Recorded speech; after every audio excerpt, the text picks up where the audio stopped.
On this Friday night, the end of an era. Comedy legend Betty White has died. Even a trip to the bank can be exciting if you wear a ski mask. The touching tributes to the Golden Girl. The fight to contain Omicron. It's a challenge for all of us, no matter where we live. Record-breaking case counts, reduced isolation rules, and the reluctance for new restrictions. Plus, going past its peak, a promising COVID-19 development in South Africa. And the ABCs of 2021. Z is for zero, and it's for my favorite story of the year. Our Mike Armstrong's look back at the year.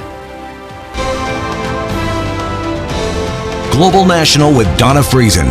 Reporting tonight, Sonia Diol. Good evening. Thanks so much for joining us this New Year's Eve. We start this last day of 2021 with a farewell to a beloved actress and TV pioneer. Betty White has passed away today, just weeks shy of her 100th birthday. Her legendary career spanned more than 8 decades, with loyal fans near and far, including Canadian actor Ryan Reynolds. He's already paid tribute on Twitter, saying, "The world looks different now. She was great at defying expectation. She managed to grow very old and somehow not old enough." Even at the age of 99, Betty White never stopped working. Ross Lord now takes a look back at her incredible life. I suppose you've all heard the news. Betty White held a unique distinction, the longest career of any television entertainer. Among her memorable characters was the sharp-tongued Sue Ann Nivens on The Mary Tyler Moore Show in the 1970s. Gets a little cramped for a woman with a bosom. You do fine in here, dear. To others, she's better known as the naive Rose Nyland on The Golden Girls. The kids had made up this really mean nickname for me just because I had hairy legs. What'd they call you? Rose with the hairy legs. But White's pioneering work came much earlier. She began her TV career fresh out of high school in 1939. In the early 50s, she made history. At age 28, she was the first woman to produce a comedy series. Betty White in Life with Elizabeth. Elizabeth, will you stop talking like an idiot, please? Sometimes I have to talk like an idiot, darling, so you'll understand me. She lost the love of her life, husband Alan Ludden, to cancer in 1981, but White continued to generate laughter. You're playing like Betty White out there. That's not what your girlfriend said. Baby! Eat a Snickers. Better? Better. White was also nicknamed the First Lady of Game Shows. She became the first woman to win a Daytime Emmy Award for hosting a game show with the ironic title, Just Men. This kid just started this beautiful Ford Mustang convertible. At age 88, she became the oldest person to host Saturday Night Live. All along, White was a staunch advocate for animal health, working with the Los Angeles Zoo Commission and other agencies to promote animal welfare. But perhaps her greatest thrill had nothing to do with TV or acting. In 2010, the American Forest Service made White an honorary forest ranger. It was a childhood goal, unattainable then because women were kept out. There we go. A proud moment in a life full of resounding achievement. Ross Lord, Global News. On to the latest on COVID-19 now, and more provinces across Canada are reducing the number of days a person who's tested positive would have to self-isolate. Those living in Alberta and BC who are fully vaccinated will now only have to isolate for 5 days if their symptoms have cleared up. BC also announcing today that it's fast-tracking booster shots for pregnant women and many essential workers. And in a new restriction that's come down, starting from tomorrow, visits to long-term care homes will only be open to essential visitors. Students in Alberta are getting an extended winter break, but the province says it is not going to bring in any more restrictions heading into the new year. Neither is Saskatchewan, where students are going back to school next week as planned. As Heather Yourex-West now explains, the prairie provinces hoping a lighter touch is going to get them through this Omicron wave. With 4 school-aged kids between the 1st and 9th grade, Brittany Swanson is worried. They're behind in their reading. My son is in grade 9 and he's behind in math. because I cannot teach him grade 9 math. The rural Alberta family's Wi-Fi is spotty at best, so online learning is usually a bust. Alberta's education minister says the plan right now is to have all students return to in-person learning 1 week later than originally planned. But that being said, of course, we will have to look at the impacts to staff and also to the classroom. Despite the rapid rise of Omicron cases in the province, the Alberta government has decided not to impose any new rules, even as the Chief Medical Officer of Health delivered this ominous message heading into the new year. Wherever you go and whatever you do, you should anticipate that one or more people present in any location will likely be infectious with Omicron, even if they don't have symptoms.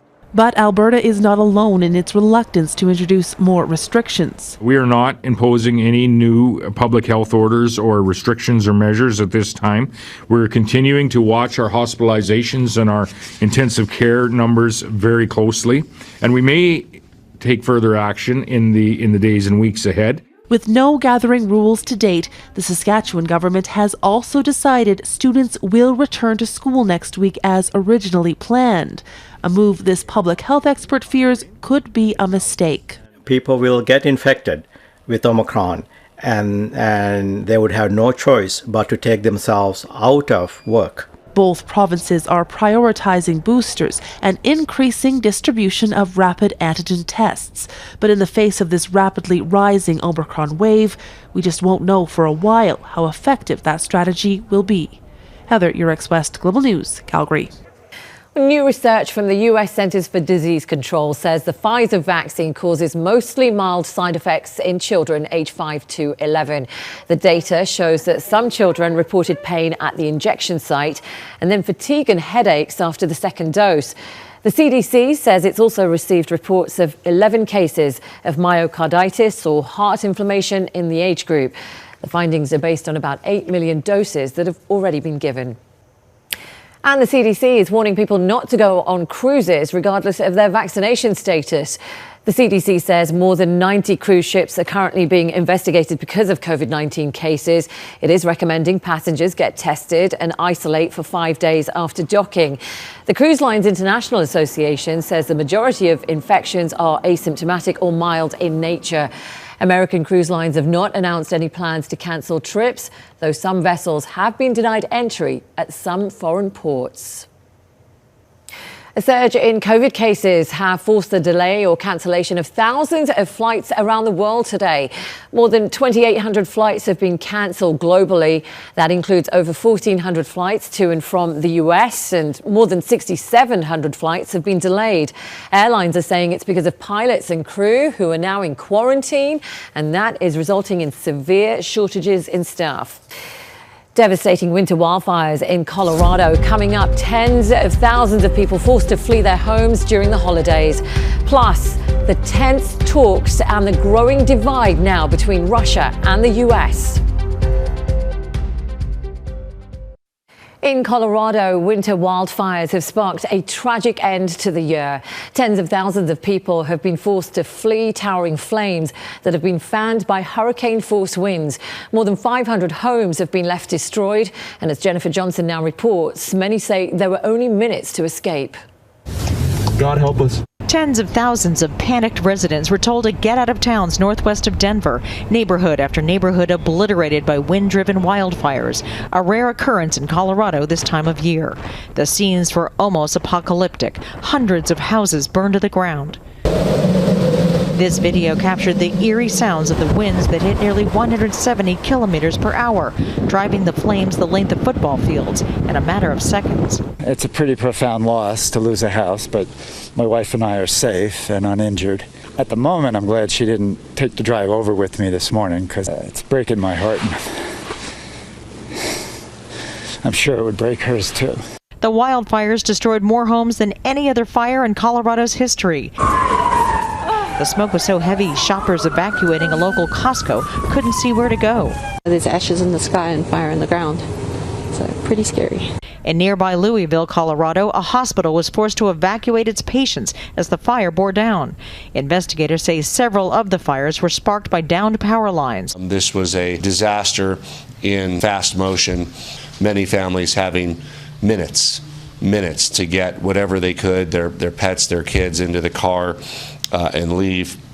The last 24 hours have been devastating. Scientists say climate change is making wildfires more frequent and destructive, and this region of Colorado is extremely dry. The last snow fell December 10th. 90% of Boulder County is in a severe or extreme drought, which made this heavily populated area a tinderbox. I would estimate it's going to be at least 500 homes. I would not be surprised if it's 1,000. The winds are now dying down and snow is in the forecast. Both will help firefighters finally get ahead of the fires.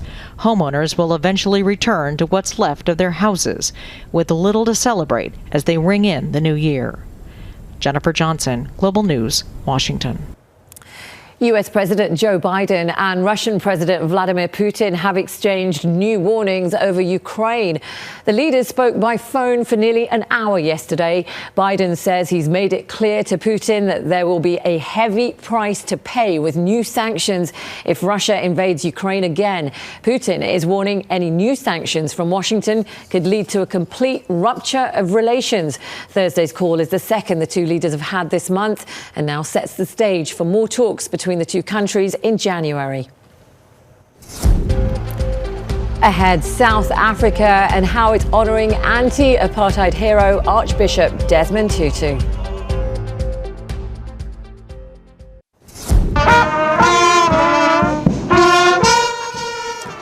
In South Africa, hundreds of mourners have been turning out to pay their respects to Archbishop Desmond Tutu, his body lying in state in a simple coffin that's made of pine, which he requested.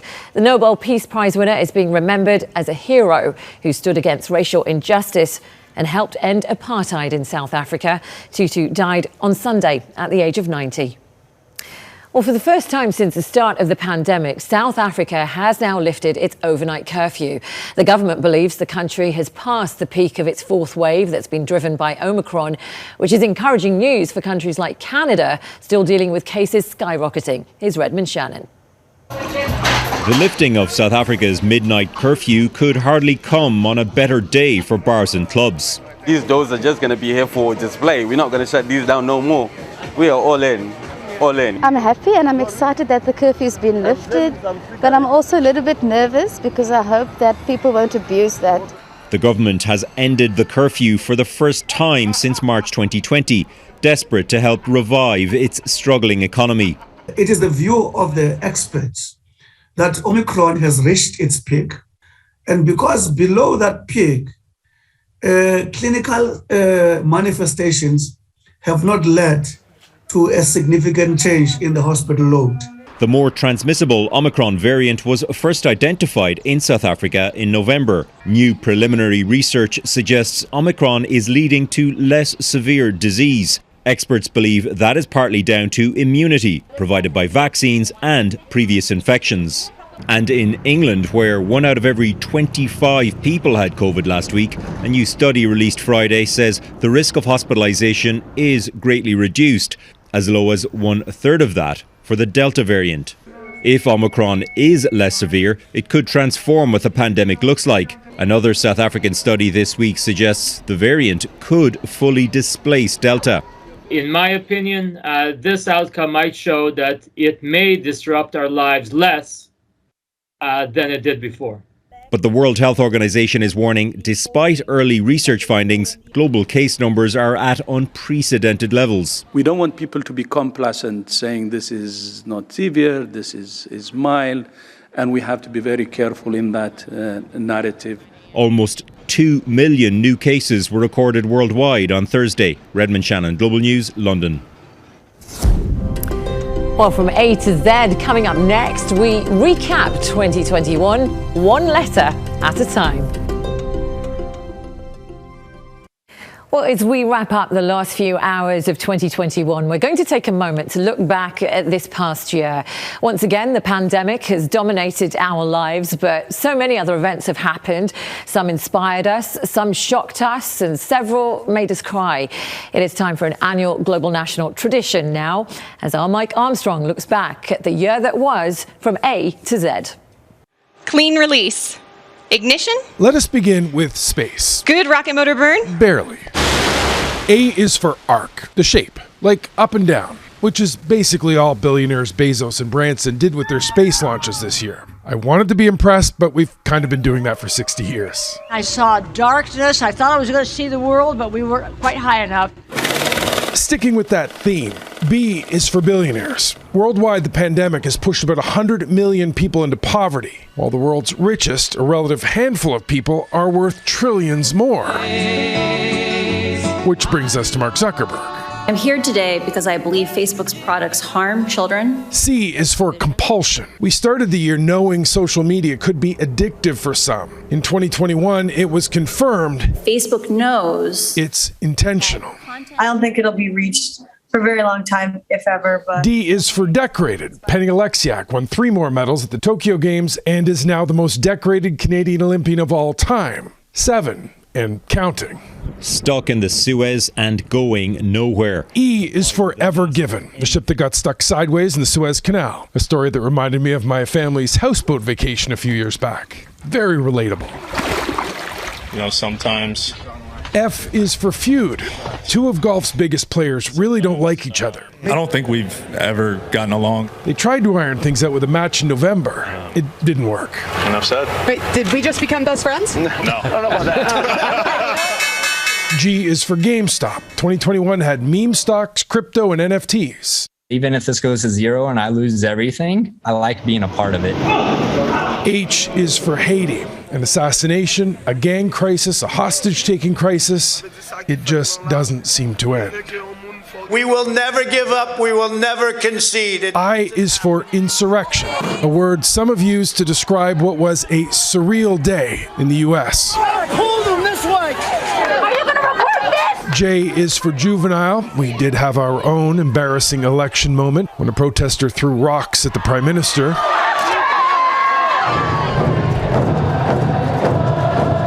Now, K has to be for Kamloops, BC. The remains of 215 children were found in unmarked graves on the grounds of the so-called Kamloops Indian Residential School.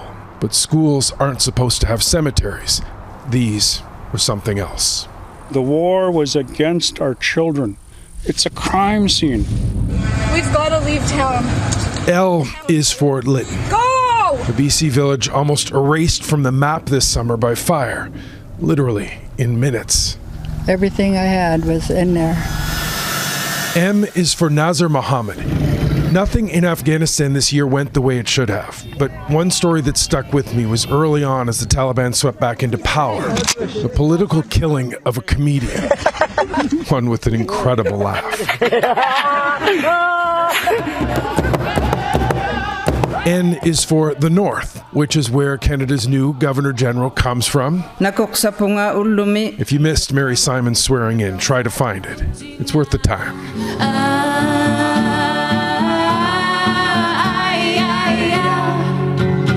Community transmission has been established in several areas. O is for Omicron.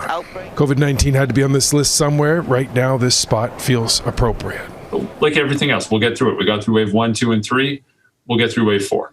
1 on 3, but a lot of that's drilled by Luke Prokop. P is for Prokop. In July, Predators prospect Luke Prokop came out as gay, the first player under contract with an NHL team to do so. I'm accepting who I am. And how did the hockey world react? Well, exactly as you would hope it would. What he decided to do was so good on so many levels. It was decided that the group would not alert human resources or... Q is for question. Specifically, what were they thinking? The Chicago Blackhawks sexual abuse cover-up seems inexplicable. Brad Aldridge! We, the jury, in the above entitled matter as to... R is for reckoning in the case of Derek Chauvin. Find the defendant guilty. Guilty! The former police officer responsible for the death of George Floyd was sentenced to 22.5 years in prison. We're adjourned. S is for Sumas Lake, re-flooded. Another reminder of the power of water, as if we needed it. It's good to be out here and just playing again. And T is for Tiger Woods. Doing twice the posted speed limit in February, he almost died. One of the greatest athletes of all time, but not known for great judgment. U is for upset. My beloved Canadians had a few in the playoffs. This was my favorite. And they'll punch their ticket to Winnipeg. It's wonderful. V is for visit. A lot of people saw loved ones for the first time in a long time this year. W is for wow. The Squid Game was one of those things you didn't see coming. Now, X is the Roman numeral for 10, so let's go with two of them. Global National turned 20 in September. This was a neat moment. All those years ago. Y is for Your Home. Canada welcomed back the two Michaels in September. Can you see me? And finally, Z is for zero, and it's for my favorite story of the year. It was a reunion that had a 0% chance of happening. Two women in their 90s who grew up Jewish in Nazi Germany, separated, each thinking the other was dead, for 82 years. I think I have a whole new family. Their first reunion was over Zoom with their families. Eventually, it was in person, but they now talk all the time. It's always nice to be reminded friendship Good. is pretty powerful. L'chaim. L'chaim. L'chaim. Well, before we leave you tonight and for 2021, we want to say goodbye to somebody on our team who's been working tirelessly, is talented and now nearly retired. Today, Global News editor Ted Anhorn is wrapping up a career that spanned more than 40 years. He's played a pivotal role in shaping this show. His quick and very creative work is going to be missed. All the best, Ted, from all of us. And that's Global National for this Friday and for this year. I'm Sonia Diol, and as you get ready to welcome 2022, here's how some places in the world have been celebrating.